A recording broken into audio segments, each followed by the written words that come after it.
What's up, I'm Russian and Ukrainian is here with another episode of Dr. USA. As you guys know that Ukraine attacked Russia's airfield with a couple of suicide drones, and it was kind of like very important, as Zelensky himself said that it should be written in the history book of the war. But I think more important than how it happened, it is why it happened, especially at this time. And you know that it happened 48 hours before the second round of the negotiation of the peace talk between Russia and Ukraine in Istanbul. And it was, of course, they were not that close to have the peace talk, but they were just talking about giving the corpses away. Like there are thousands of Ukrainian corpses in Russia's hand, and Russia is going to give them back, and vice versa. Also, there are hundreds of young soldiers or young civilians, Ukrainians, that Russia has them, and Ukraine wants them back as soon as possible. But anyway, what happened was basically there were a couple of trucks into the Russian soil, and they had like a wooden roof that was serving as a hatch, opened up automatically when the trucks got into the destination, and the drones which were hidden under the ceiling started flying and went to the airfield of the Russia and attacked those I think around 41 bombers, and Russia has in total 100 bombers, 105, something like that. So more than 30% of them, they got destroyed. Some of them, of course, they got damaged, and there were three types of Russian bombers, and one type of them, they make one or two limited amount every year, but the other two they discontinue. They are not making them anymore. So actually it makes it even more crucial, and they are estimating around $7 billion. That was the total damage that Russia had after this attack. So, but as I said, it's more important to know why it happened, especially at that time when they were talking about the peace, than just talking about how it happened. Yeah, of course it was something crazy, something important, but I think we should know why it happened, because there is a message over there. And Whoa. I will talk about my opinion, my take on that. But first, let's have one overview over it. So then I will talk about it. Drone attacks that targeted military air bases inside Russia, leaving dozens of aircrafts in flames. Marcus Moore tracking the latest. Good morning, Marcus. Well, George, good morning. This was an extraordinary operation. Ukraine successfully infiltrating deep inside Russian territory and launching this attack. And this escalation comes just as a new round of peace talks is set to get underway. This morning, astonishing footage capturing in real time Ukraine's surprise drone attack on some of Russia's key airfields. Smoke rising into the air. The coordinated drone strike hitting at least 4 locations, crippling nuclear-capable bombers stationed deep inside Russia. It looks like around 30% or higher of their strategic bombers were destroyed. And some of these drones were as low as $500, taking out $1 million aircraft. It was a blow tactically, it was a blow strategically, and it was a blow politically. This video shows the widespread damage. More than 40 aircraft in flames following an operation that Ukrainian President Volodymyr Zelensky said was one for the history books. An attack that Ukrainian sources tell ABC News was a year and a half in the making. The drones capable of striking Russia after first being smuggled into the country on what appear to be shipping containers. The containers equipped with retractable roofs that could be opened remotely. And when the timing was right, Ukraine struck. Drones seen here in video shared online flying out on their mission. The Ukrainians did not inform the U.S. ahead of time. The apparent escalation in this war comes as President Trump has criticized Putin's attacks on civilians and grown increasingly impatient with both sides, threatening to walk away from peace talks. The second round of peace talks set to get underway in Istanbul, Turkey, with so much at stake. But the volley of attacks we saw this weekend, including Ukraine's surprise strike, I think shows that both sides are capable and are prepared to keep fighting this war that's been on now for 3 years. All right.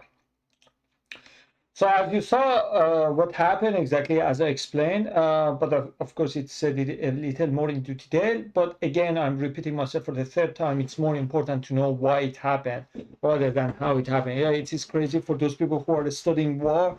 It's important to know like how it happened. It was something unique. Yeah, of course, it's similar to the pagers, Israel pagers over the Hezbollah, but exactly.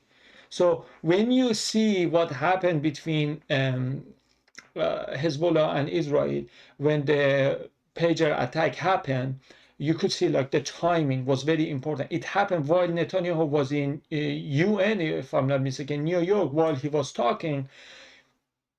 He gave the permission basically in the middle of his conversation when he was in the UN. So probably he went for the restroom or something. He had a phone call and he said, "Yeah, do it."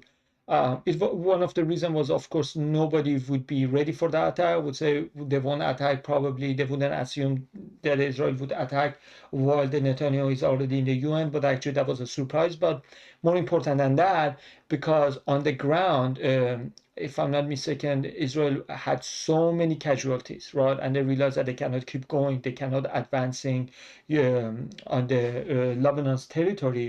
And if I'm not mistaken, the border, like Philadelphia, was a place that they were arguing about. Like Hezbollah was saying, no, it should be under our control, and Israel said, no, it should be under our control. I mean, anyway, it was Lebanon's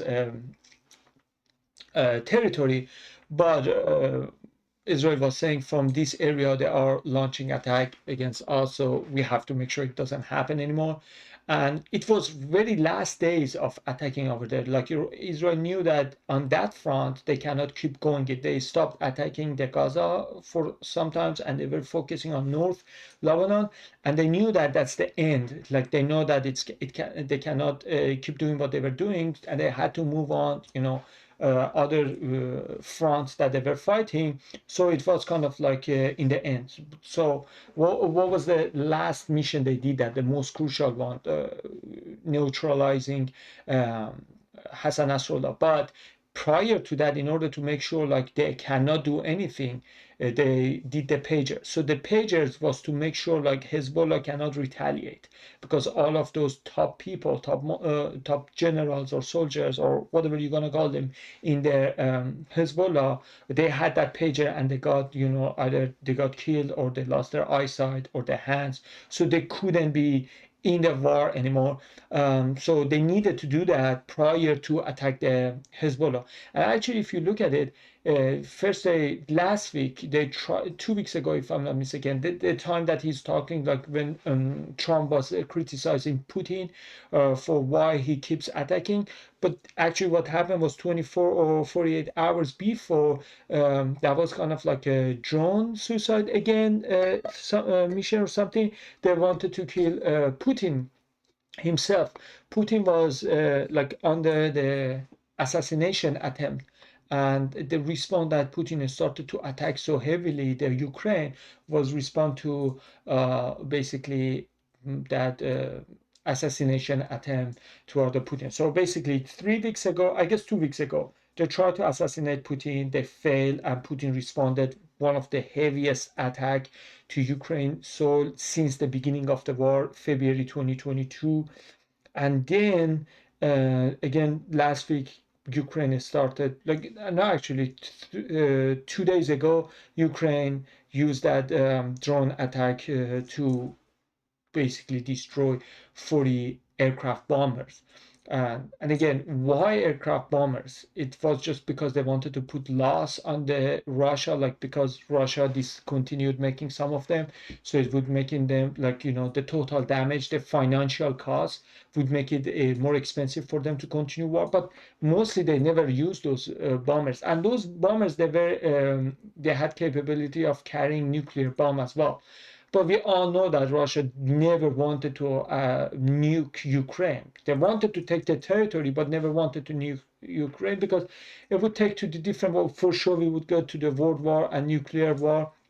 And so that's what I'm saying. Strategically, it didn't make sense. Why did you attack those bombers that they had the nuclear capability to carry them? Why did you do that? Like, you know that they wouldn't attack you. So why did you waste this good plan, this card you had? You burn your card over those bombers that probably would have never been used against your people. So why did you waste your card, burn your card over something that wouldn't give you so much benefit? That's for one. That's one question that we have to ask why. The second question is, you had to do it exactly 48 hours or 24 hours before the second round of negotiation, like you want to make a statement to say, hey, I'm ready for that. Listen, we know that on the ground, Russia, because there are so many people, I don't know, like Chechnya, Dagestan, so many other people from different ethnicity, they are living under Russian empire, basically, if you want to call it, and they fight for Russia. So that's why when you see Russians army, they don't look all white, blue-eyed, blonde. Most of them, they look like Mongolian or something. You know what I'm saying? Like Asian, they have Asian features. But for Ukraine, only Ukrainians are fighting on the front. So it's kind of like, and also the population of Russia is 150 million, while for Ukraine is not even half of them. So when you see that, you're probably gonna think, and then what is going on? Like if you know that you are losing the battle, by doing that, you just want to have more leverage on the negotiation, or you are just doing it to make sure there is no peace and in the end of the day. Because if there is no peace in the end of the day, it means you have some plan B. Ukraine doesn't have plan B. Although I have to admit that what they are saying, if what they are saying is true, they have been waiting for that attack for 1.5 years, which takes me to the third point, which is, so if you were waiting, if you had this idea for 1.5 years, let's say 1 year even, right? If you had it for 1 year and right now you are using it, it means it's a crucial time. Just like the pagers, Israel had that planted those bombs into those pagers for more than 2 years, but just they used it right before they killed Hassan Nasrallah. So it means when you have a card that you have been you have had it for more than 2 years and now you are using it, it means it is the basically, how to say, is a warm-up, is a pre-step to take the real action. As we saw, the pagers happened 1 week after Hassan Nasrallah got bombed. If you do it just like with the same playbook, right? If something that Israel had it for 2 years, use it right now, it means in next week we're gonna see something crazy, which happened, which was Hassan Nasrallah. But right now, also what we are seeing is after 1.5 years planning it, having that card, they just use that. It means in next week we're gonna see something crazy. But the crazier part, when I say crazy, is it is the opposite direction, because for Israel was first use the pager, then Hassan Nasrallah, the main target. But for them was first assassinating Putin and then using those bombers. So I don't know, maybe they say, oh, we already have that card, let's just burn all of our cards before we go to the negotiation because it would be useless. Let's say they have the peace stock, they couldn't use that anymore, right? So if we are getting to have peace, let us use all those leverages we had, because it's going to be useless if we don't use it right now. If next month we're going to have peace, so we cannot use it anymore, so let's use everything that we had in our pocket, all the cards that we have, before we get to the end of it. Or it means, hey, we have some crazy plan going on, we have something big, huge coming up, so we have to do them for the distraction then, or it is like a pre-step, requirement to get to the real action. So we just like a first pager had to happen, then they had to go after Nasrallah to make sure there would be no retaliation because everyone was in hospital. Same thing in here. Maybe we have to get rid of those bombers, so when something crazy happens, we know that Russia is not going to use that. But here's the catch: what crazy plan Ukraine might have that the retaliation to it would be using those bombers which have the capability of nuclear bomb. So think about that.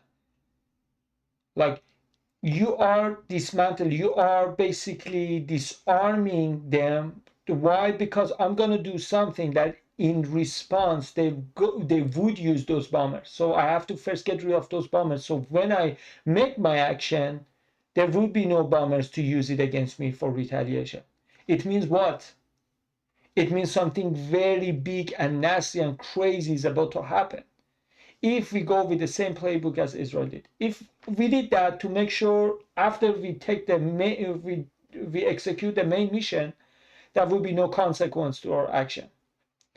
If Ukraine is doing the same thing, it means something very big is about to happen to Russia, that the retaliation would be nuclear bomb.